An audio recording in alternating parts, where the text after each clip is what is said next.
All right, now from that story, we are going to get to our conversation of the day, where we are speaking about the state of the retail sector in Kenya. And joining us is Willie Kimani, who is the director at Jaza Discounter. Thank you so much for joining us. Thank you very much. All right. Great to be here. All right, and now let's look at the retail sector. And first of all, you've been in this sector for the longest. You're still in the sector. When you look at some of the achievements that were there last year, before we even moved to this year, what did we achieve as a country, and what can we say this year looks forward to? Yeah, well, one of the things you have to say is that between the retail trade, and if you can, I can quickly just be able to define it. We have Yes. Retail trade, which is defined into two: modern trade and general trade. Both of them were growing significantly. Of course, the challenges then were the fact that volumes were not as high because of the inflation a bit, but the key thing is most of the players between both GT and what is called general trade and retail trade, modern trade.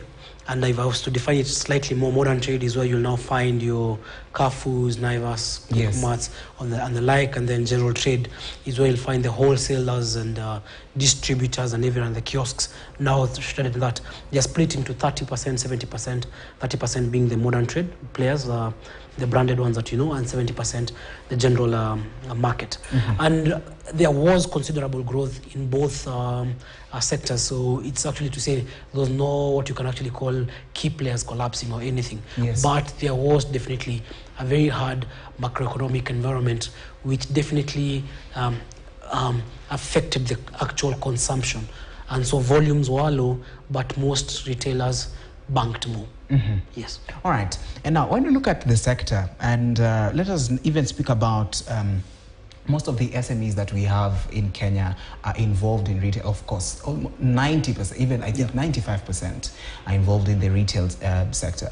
Now, when we speak about this, we also cannot miss to talk about competition. Yeah. When it comes to SMEs and them existing in this particular space, how does someone stay above the rest? Yeah, well, the whole bit of retail, as you all said, is two things. One, the product, making sure that whatever product you're actually selling is the most quality product, clean, and all sorts of things. Because what brings a retailer into the market, or be it a top SME or a global international player, is to come and provide those particular goods at the most convenient. And of course, when you start discussing that product, it's about price, and it's about availability, because if you don't have it in the stores, so how your back operations, your operational efficiencies actually can determine how much you're able to be, first of all, competitive, because however much you can be able to be the cheapest, but it's not there.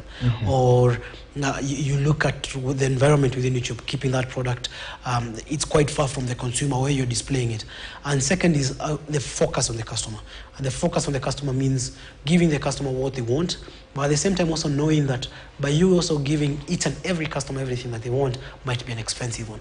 And I'll take you back to the Nakumat's big thing of you need it, you've got it.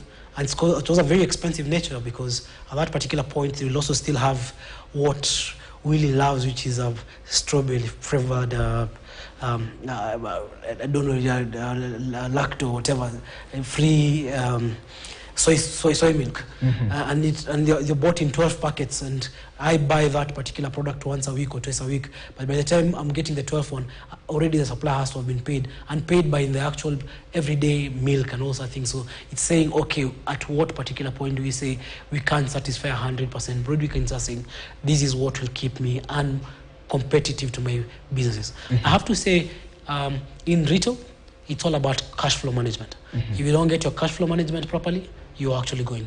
Okay. Yeah. So that, again, pinpoints exactly directly. And that's why even, for example, at Jaza Discounters, what we're doing is making sure that at 100% we're actually paying our suppliers upfront, just to make sure that we're not having cash in bank. And when you're having cash in bank and thinking, oh, guess what, I cannot start doing expansions just the way I want with other people's money. And that is why it's very critical to get people who are able to look at consciously cash flow management. How do you actually manage the same vis-a-vis the stock holding, and getting an ecosystem that is able to support that, which means also you will not keep products that are actually slow moving if you're also paying promptly to your suppliers. Okay, you've spoken about expansion, and when we look at maybe different kinds of sectors also which are involved in retail, trying to expand, and cost of production is also high. Yeah. So when the cost of production is high, how does this trickle down? The effect of this, how does it affect these others? The expansion bit, first of all, it's healthy. I have to say, retailers expanding is actually a healthy environment. It's healthy. The cost of production, what it is actually doing is reducing consumption. Yes. So, and that reduced consumption, notwithstanding, there are basic items that will definitely always sell. If I choose a category, biscuits, all the kids, well, majority of the kids actually definitely the Weetabix biscuit to win the kids, or porridge, or for example, unga will always be there. We'll always be able to sell. You'll always find long life milk is people have to eat. People have to shop. The problem now comes in, what are they using? Are they going to be using the premium items? They're going to the mainstream items, or are they going to downgrade more so to mainstream, what you call entry-level products? And when you put all that together, it doesn't really affect the expansion bit, because expansion, yes, the cost of also capex goes up because of import, the change of, for example, right now, whoever who was buying shelving at 114 shillings per dollar, and right currently at the 160 something, then you find, of course, it's more expensive to do a new store right now, but that necessarily is not affected by the cost, how the consumption actually bit is going on. Okay, yeah. And now let's look at also the shilling and the value of the shilling. How has it affected this particular sector? Again, I'll have to say it's one of the points where, looking at the numbers, you have two columns. You have the columns which is the money in bank, which is a cash, the actual value, sales in value, and then you have sales in volume. The sales in value ballooning. Yes. Quantity-wise, double digits decline. So what's in essence is actually happening is people are consuming less. People, whoever who was shopping 5 times is shopping 3 times. Yes. And also we also have a lot of changes of pack size. Though of course what I love about Kenyans, and truth being Kenyans, we keep true to what we like. But what we have done is the loyalty for brands is quite strong, but at the same time there's change. What Kenyans are now doing is going for what is called giving up choice for proper value. And by proper value, that means someone asking themselves, okay, this is how much 500 grams of margarine cost of brand 1, and this is how much 500 grams of brand X cost. And for whoever who is also keeping towards a brand that they love, which is still more expensive, they are downgrading to less than the 250 grams, which means less consumption for the same. But in most cases, you'll find that there's also a significant shift of brands now to the cheaper brands and all that. And this is quite cutting across. And what we'll traditionally see, especially now in GT, and a good learning of what I've actually seen as we have set up our shops in Buruburu, Kayole, Githurai, Chokagashi, and all that, on the rest where we have our Jaza stores, is the fact that you're now seeing the need for the smaller packs. Customers asking, where is the 1 kg shopping of this? Yeah, shopping a kadogo is now coming in, and you'll find people still buying a bulk, but there's the smaller packs now starting to sell, but mainly is the giving up of choice for value. Okay. And that value does not mean compromising on quality. That value means proper quality items and all. And what we did, for example, in Jaza, I said, okay, guess what? We'll go more heavy on private label. And when you invest in private label, work with manufacturers when it comes to private label, that traditionally means then people are going to give up for that and for this new one, but they'll have to check on the quality. And the only promise now you start giving is an unconditional return policy, meaning you have to, you yourself as a brand, put your name behind it and say, hey, if you don't love this product and you've consumed a quarter of it, bring it back, I'll give you another one. Which now forces you also as a retailer or a manufacturer to make sure that the product is actually up and running, because the market, let's be honest, as in salaries have remained the same, costs have actually gone up, going up still.